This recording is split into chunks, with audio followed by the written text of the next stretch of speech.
ces 13 heures, le volet social du discours du président Alassane Ouattara à la veille du Nouvel An, la santé, l'éducation, la jeunesse et les femmes, un décryptage de Anne-Zelika Eoura.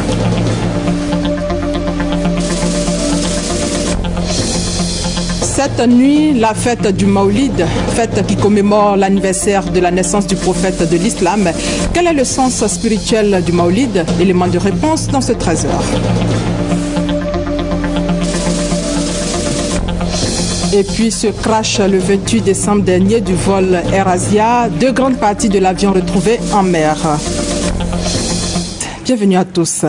Et comme annoncé, après l'analyse du volet économique du discours du président Alassane Ouattara à l'occasion du Nouvel An, nous allons revenir sur un autre aspect, c'est-à-dire le volet social de son discours, la santé, l'éducation, la jeunesse et les femmes, décryptage avec Anne-Zelika Eoura.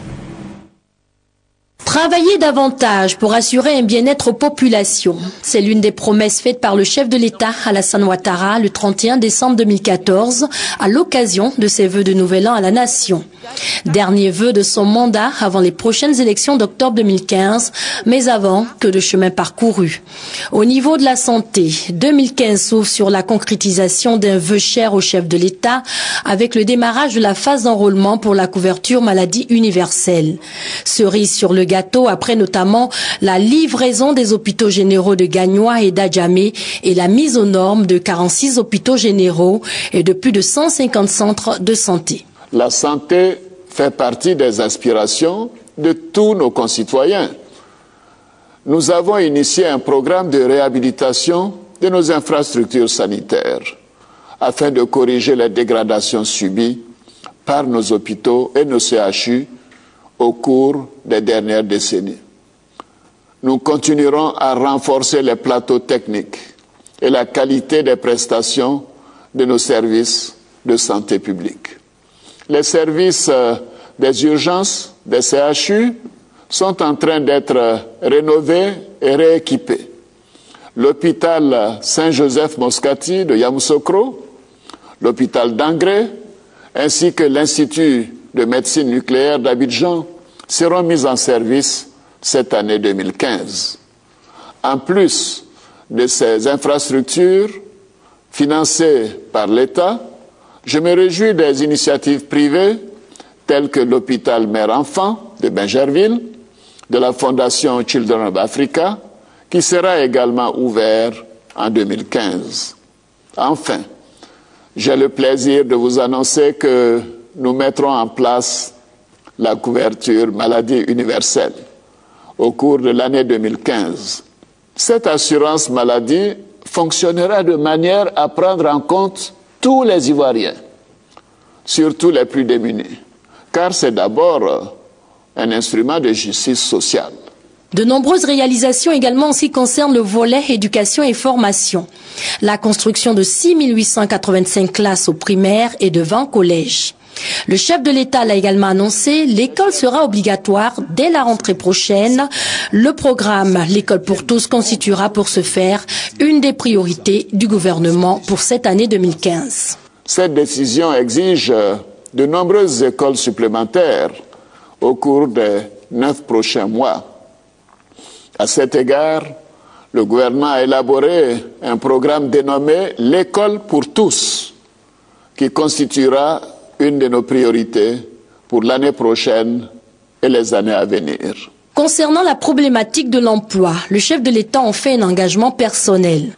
Il y a eu des avancées importantes, avec plus d'1 million d'emplois créés depuis ma prise de fonction, essentiellement dans l'agriculture et dans le secteur informel. Nous ferons en sorte que les prochaines années soient celles du plein emploi pour les jeunes. Après l'état des lieux et les enquêtes réalisées tout au long de l'année 2014, nous pouvons maintenant annoncer la mise en place prochaine d'une structure dotée d'un fonds pour régler durablement le problème de l'emploi des jeunes dans notre pays. Chères sœurs, chères filles, vous savez combien l'amélioration de vos conditions de vie et de celles de vos familles me tient à cœur. C'est pourquoi j'ai encouragé et soutenu le Fonds d'appui aux femmes de Côte d'Ivoire, qui a connu un véritable succès. Près de 50 000 femmes en ont déjà bénéficié. Nous allons renforcer le FAFSI avec des ressources encore plus importantes en 2015 afin de soutenir vos activités économiques et commerciales. Pour la promotion du genre féminin, je puis vous assurer que désormais, aucune porte, aucune fonction ne vous sera fermée. D'importants investissements ont été réalisés et sont en cours. La construction de logements sociaux en masse sur toute l'étendue du territoire, l'accès de la majorité des ménages à l'électricité et à l'eau, notamment avec la construction du barrage de Soubré. La diminution du coût des transports pour les populations est aussi à portée de main avec l'inauguration prochaine des ponts de Jacquesville, de Béoumi et de Bassawa et de l'autoroute Abidjan-Bassam, après bien sûr l'inauguration du pont Henri-Konan-Bédier le 16 décembre dernier. L'ouverture prochaine des chantiers du 4e pont pour relier Yopougon à l'île Boulé et du 5e pont entre Yopougon et Atekoubé est annoncée. Également les travaux du train urbain, le métro d'Abidjan et la réhabilitation des voiries dans toutes les capitales régionales du pays. En clair, le pays avance. Dans l'actualité, la communauté musulmane s'apprête à célébrer le Maoulid. L'événement a lieu ce soir. C'est un événement qui commémore l'anniversaire de la naissance du prophète de l'islam. Quel est le sens spirituel de cette fête? Quelles sont les précautions que les musulmans doivent prendre? Éléments de réponse avec Mahama Traoré et Abou Sanogo. Le Maoulid commémore une grande date dans l'histoire de l'humanité selon la communauté musulmane, d'où sa célébration. C'est l'occasion donc pour les musulmans de parcourir ensemble la vie de cet illustre messager et surtout les enseignements du messager de l'islam. C'est ça le Maoulid. En Côte d'Ivoire, la célébration du Maoulid donne lieu à des déplacements massifs de population vers l'intérieur du pays. Occasion pour le COSIM, le Conseil supérieur des imams, d'en appeler à la vigilance des conducteurs et à la tenue d'une attitude spirituelle des fidèles musulmans. Nous leur demandons la prudence et surtout de penser à tous ces hommes qu'ils transportent dans leur véhicule et d'éviter autant que faire se peut toutes les fautes qui peuvent amener à des situations regrettables. Nous devons tout faire pour que le Maoulid soit exclusivement religieux et d'éviter toute déviation qui peut se greffer à cette manifestation religieuse. La cérémonie officielle du Maoulid aura lieu à la grande mosquée de la Riviera Golf dans la nuit du samedi 3 au dimanche 4 janvier. Thème choisi par le COSIM, le modèle sociétal du prophète Mohammed, stratégie de lutte contre la pauvreté. Rappelons que le prophète de l'islam est né à la Mecque en Arabie Saoudite le lundi 12 Rabiul Awal, 3e mois du calendrier lunaire de l'an 570. Et justement, par rapport au Maoulid, demain dimanche, le lendemain de la commémoration de l'anniversaire de la naissance du prophète Mohamed, est déclaré jour férié et chômé sur toute l'étendue du territoire national. C'est un communiqué du ministère d'État, ministère de l'Emploi, des Affaires sociales et de la formation professionnelle. Et avant la célébration du Maoulid, ce soir, le district du Denguélé a marqué un grand coup avec la réouverture de la plus grande mosquée de la région, fermée pour travaux. La grande mosquée d'Odjéné a été réouverte hier par le cheikh Boakari Fofana en présence de plusieurs membres du gouvernement. Une façon pour le Kabadougou d'annoncer les couleurs du Maoulid. Les temps forts avec Korsi Mamadou. Les fils religieux musulmans du nord de la Côte d'Ivoire, croupissant sous le poids de l'âge, perdant ainsi son lustre d'antan avec la vétusté. Mais depuis quelques jours, la grande mosquée d'Odjéné a fait peau neuve. Elle était entièrement réhabilitée et équipée en tapis de prière et matériel de sonorisation. L'œuvre est d'un cadre de la région, Nassini Batouré, par ailleurs maire de la ville d'Odjéné. À travers cette action de piété, elle veut redonner une fière allure à l'islam dans le Kabadougou. Nous ne pouvions donc pas rester indifférents face à une telle situation. Notre foi en Dieu a suscité en nous le désir ardent de redonner une fière allure et de réhabiliter cet édifice religieux, lieu par excellence de témoignage de notre relation personnelle avec le Créateur. Une action saluée par l'ensemble de la population. Le cheikh Haïma Bouakari, président du Conseil supérieur des imams, a saisi l'occasion pour inviter la communauté musulmane à l'union et à la solidarité afin de faire barrage à la pauvreté. Il a également présenté la place de la mosquée dans la vie du croyant. C'est dans la mosquée que le prophète Mohammed sallallahu alayhi wa sallam éduquait sa communauté et l'enseignait, socialisait la communauté et fraternisait la communauté. Et c'est dans la mosquée que toutes les grandes décisions du prophète étaient prises.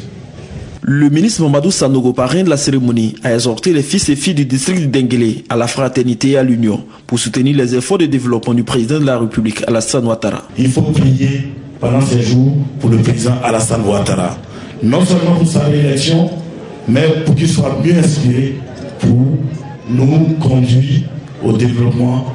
Le ministre Gaussou Touré a, au nom de tous les cadres, salué l'initiative de Nassene Batouré. Il soutient qu'avec l'union des cadres du Kabadougou, les actions de développement seront renforcées en vue d'améliorer les conditions de vie de leurs parents. Le cheikh Haïma Bouakari Fofana, président du COSIM, a officié la toute première prière de vendredi, après 6 mois de travaux. Intéressons-nous à l'enseignement supérieur. Nyamia Konan, le ministre en charge de ce département, a demandé aux enseignants du supérieur réunis au sein de la coordination nationale des enseignants du supérieur et des chercheurs de Côte d'Ivoire de surseoir à leur menace de grève illimitée prévue ce lundi. C'était vendredi à son cabinet au plateau au cours d'une rencontre. Suivez cet élément de Dissaïo et d'Abou Sanogo.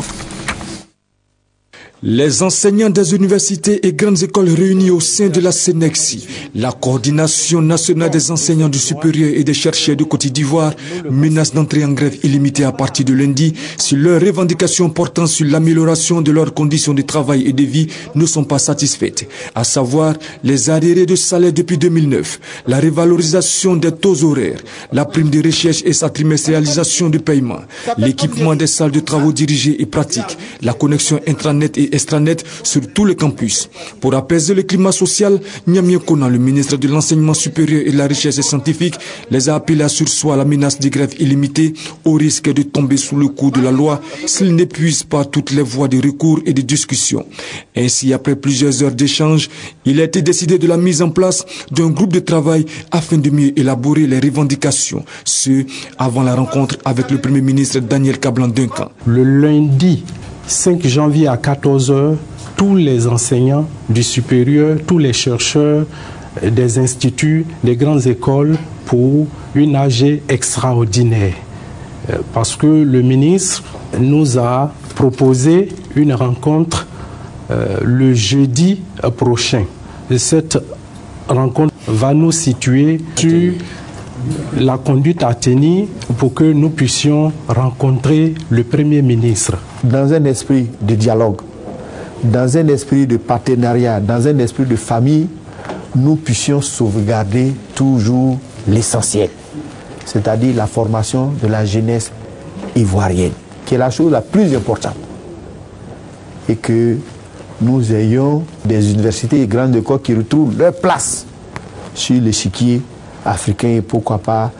Le ministre Nyamia Konan a promis le paiement de la prime de recherche dans les tout prochains jours. Le syndicalisme en entreprise, quel avantage pour l'entreprise et les agents? Thème développé au cours d'une conférence organisée par les agents du syndicat libre du Bureau national d'études techniques et de développement, le BNET. Il s'agissait pour les organisateurs de montrer l'importance du syndicalisme dans une entreprise, mais aussi inviter les travailleurs à participer au bien-être de l'entreprise. On fait le point avec Konepa Gassour. Le syndicat, organisation professionnelle ou catégorielle à caractère privé, son but, assurer la défense des intérêts matériels et moraux des salariés. Les syndicats sont mis en place dans les entreprises dans le but de défendre la condition de vie des travailleurs. Plusieurs grèves peuvent plonger l'entreprise. Vu qu'il y a des droits, les employés ont des droits, donc c'est important que ces droits-là soient vraiment réglés et qu'il y ait un mieux-être pour chaque employé. Le syndicalisme en entreprise, quel avantage pour l'entreprise et les agents? Ce thème était au centre de la conférence animée par Bliblé David. Selon le conférencier, militer au sein d'un syndicat dans une entreprise doit constituer une force pour l'entreprise. Il s'agit pour le syndicaliste d'aider l'entreprise à avancer, mais aussi à atteindre ses objectifs. Des comportements qui, selon le conférencier Bliblé David, permettraient aux responsables de l'entreprise de considérer les différentes doléances et requêtes des employés. Hippo Ludovic, représentant le directeur général du Bureau national d'études techniques et de développement Bénet, encourage cette initiative des agents de cette structure. Initiative qui, selon lui, permet de mettre en exergue les droits et devoirs de l'employeur et de l'employé. Une initiative soutenue par le secrétaire général du syndicat libre des travailleurs du Bénet, Balépul Chéri. Pour elle, cette conférence est une opportunité qui vise à créer et à faciliter la communication entre la direction et les employés. Pour le conférencier donc, le syndicalisme ne doit pas être synonyme de déstabilisation, mais plutôt une force pour aider l'entreprise. L'ONG Cœur de Mer apporte son soutien aux enfants orphelins de la région de Dabou, une initiative du ministère de l'Emploi, des Affaires sociales et de la formation professionnelle. Honorine Aingori. C'est sur l'initiative de l'ONG Cœur de Mer de Djeneba Traoré que le ministère de l'Emploi, des Affaires sociales et de la formation professionnelle est allé soutenir les enfants orphelins de la région de Dabou. Au cours de cette cérémonie à caractère social, les représentantes du ministre Moussa Dosso, Odette Akbali, directrice régionale des Affaires sociales, et Josafa Jobo ont apporté un soutien aux enfants orphelins. Elles ont apprécié l'initiative de l'ONG Cœur de Mer avant de sensibiliser les parents sur les pires formes de travail des enfants. La fondatrice de l'ONG Cœur de Mer, Djeneba Traoré, a salué le soutien du ministre Moussa Dosso et s'est réjoui d'avoir donné de la joie à ses orphelins. Cette cérémonie a pris fin sur une note d'ambiance. En santé, cette maladie que nous allons voir est appelée maladie de la honte ou fistule. Elle touche les femmes après un accouchement difficile. Les femmes qui ont eu la chance de guérir de cette maladie ont eu le soutien d'une ONG, l'ONG Yeti, pour qu'elles puissent se prendre en charge. Thérèse Tapéoui. Au total, 27 femmes ex-porteuses de fistules ont reçu des dons de l'ONG Yeti. Ces femmes ont été opérées et guéries grâce à cette même ONG qui a réussi à convaincre ces femmes à sortir de leur cachette. Les autorités politiques de la commune de Séguéla ont dit adhérer au combat de l'ONG Yeti qui va permettre aux femmes de se libérer de la pauvreté et de retrouver le sourire après cette maladie humiliante. La présidente de l'ONG Yeti a rendu hommage aux différents partenaires que sont l'Association ivoirienne pour le bien-être familial, IBF, et le Fonds des Nations Unies pour la population, l'UNFPA. Elle a invité les parents du Ourodougou à éviter les excisions et à renoncer au mariage précoce, qui sont aussi la cause de cette maladie dégradante. Le représentant du coordonnateur de l'IBF de Korogo a pour sa part invité les femmes en grossesse à fréquenter les centres de santé dès qu'elles sont enceintes pour prévenir cette maladie qui survient également lors d'un accouchement difficile. Toujours au chapitre santé, tout à l'heure à 14h30, votre magazine Spotlight Sida avec pour thème le lien entre les violences basées sur le genre et le VIH. Et c'est donc tout à l'heure à 14h30. Mais en attendant, dans le secteur de l'agriculture, des associations de femmes et de jeunes du milieu rural de la commune de Botro viennent de recevoir du matériel agricole, semences améliorées et des produits phytosanitaires, montant global plus d'1 million de francs CFA. Reportage Ouattara Walter, commentaire Kader Sogodogo. La municipalité de Botro œuvre pour la promotion de l'autosuffisance alimentaire. Pour y parvenir, elle a d'abord sensibilisé les agriculteurs de cette commune à l'utilisation des techniques culturelles modernes afin de mieux produire. Ensuite, rechercher des partenaires au développement pour accompagner ce programme. Cette recherche d'appui vient de porter fruit. Une structure internationale de fabrique de produits agropharmaceutiques a répondu favorablement à l'appel. Elle vient d'offrir des matériels agricoles de qualité, des semences améliorées et des produits phytosanitaires aux associations de femmes et de jeunes du milieu rural de la commune de Botro. Montant global du don, plus d'1 million de francs CFA. Yao Célestin Coprès, maire de Botro, et Charles Sebim, président directeur général de la structure donatrice, ont exhorté les bénéficiaires à faire bon usage des dons. Cela en vue de permettre de futures actions en faveur d'autres localités de la commune et de pérenniser le programme pour l'autosuffisance alimentaire. Heureux, les bénéficiaires ont promis se mettre au travail afin d'atteindre les résultats escomptés. Il faudrait un suivi réellement pour que nous puissions avancer dans la production. Un match de football qui avait pour objectif de renforcer la cohésion sociale entre les jeunes a ponctué cette cérémonie de remise de matériel agricole et de produits phyto à Botro. Les populations de la région de la Nawa chez Alain Donvayi pour parler développement et réconciliation. La rencontre a eu lieu à Makori. Les détails avec Thérèse Tapeyoboué.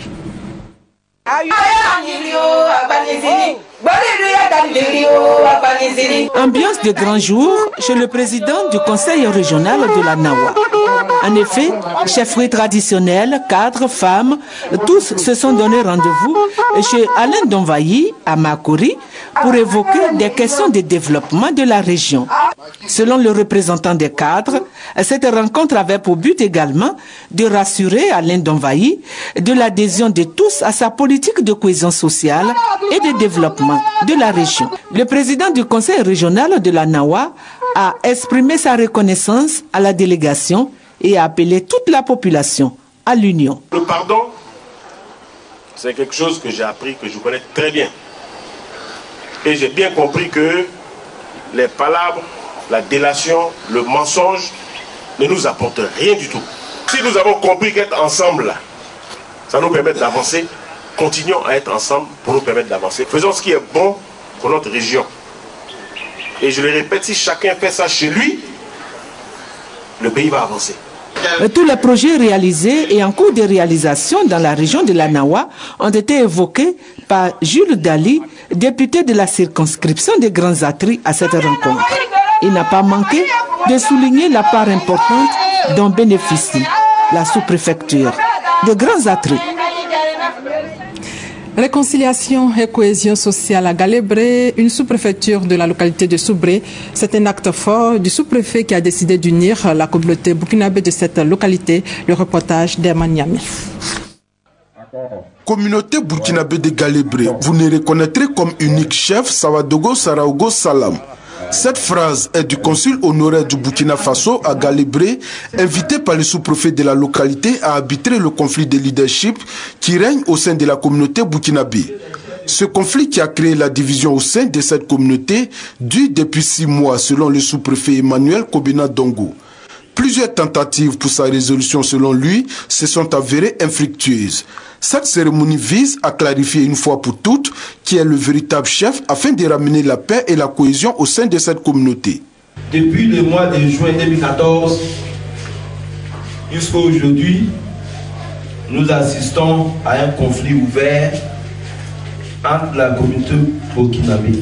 Malgré les efforts fournis, on assiste toujours à un comportement de mépris vis-à-vis de l'administration. Le consul du Burkina Faso à Galébré félicite le sous-préfet pour les efforts qu'il a consentis pour aboutir à cette résolution. Jean de Dieu Zoundi rappelle à ses compatriotes qu'il ne faut faire chez autrui ce que vous n'accepteriez pas chez vous. Il les invite donc à mettre fin aux querelles et à s'inscrire résolument dans le développement de la localité. Pour moi, un village avec 2 chefs, c'est du désordre. Je suis venu vous dire que les autorités burkinabées connaissent qu'un seul et unique chef à Galébré à la personne de M. Sawadogo Saraogo Salam. Jean de Dieu Zoundi remercie aussi les propriétaires terriens qui sont les autochtones Bété pour leur esprit d'hospitalité. Il s'excuse du comportement de ses compatriotes burkinabés avant de les assurer que de telles situations ne se reproduiront plus à l'avenir. Rendons-nous à Korogo pour parler culture avec la 2e édition du Festival international du pays Senfo. Ce festival vise à promouvoir le patrimoine culturel Senfo et surtout faire de la culture Senfo un ciment pour la cohésion sociale. Le ministre Koulibaly Sangafoua, fils de la localité, a lancé les festivités. Reportage Soro Corona, commentaire Kwadjo Kwame. Renforcer la cohésion sociale entre le peuple sénoufo d'une part et les communautés vivant dans la région du Nord d'autre part et faire connaître le riche patrimoine sénoufo, tels sont les objectifs du Festival national du pays sénoufo. La deuxième édition de ce festival a été lancée par le ministre Koulibaly Sangafoua, fils du pays sénoufo. Ce rassemblement culturel a réuni les populations des régions du Poro, du Yambol, du Tchologo et de la Bagoué. Les différents intervenants ont encouragé les initiateurs dans leur quête de faire de la culture le socle de la réconciliation et du développement de la Côte d'Ivoire. Le commissaire général du festival a exhorté les fils du pays sénoufo à s'investir dans la réussite et la pérennisation de ce festival. Nous recherchons la cohésion, une cohésion pour une paix et un développement durable. Nous souhaitons que nos autorités fassent encore plus parce que actuellement nous organisons ce festival à 70% sur fonds propres.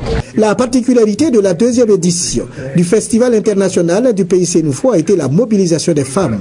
Elles ont décidé d'utiliser la promotion de la culture pour lutter contre la pauvreté dans leur milieu. Le sort de la famille, c'est la tradition de la culture. Et rien ne doit se faire sans culture. Nous nous enracinons dans la culture, c'est faux pour vraiment aller vers la dynamique de l'émergence à l'horizon 2020 et surtout de l'autonomisation de la femme. De nombreux rites culturels, chants, arts culinaires en voie de disparition ont été valorisés au cours de ce festival. Rendez-vous a été donc pris en décembre 2015 pour la 3e édition. C'est la fin de ce 13h supervisé par Michel Mambo. Merci de votre fidélité.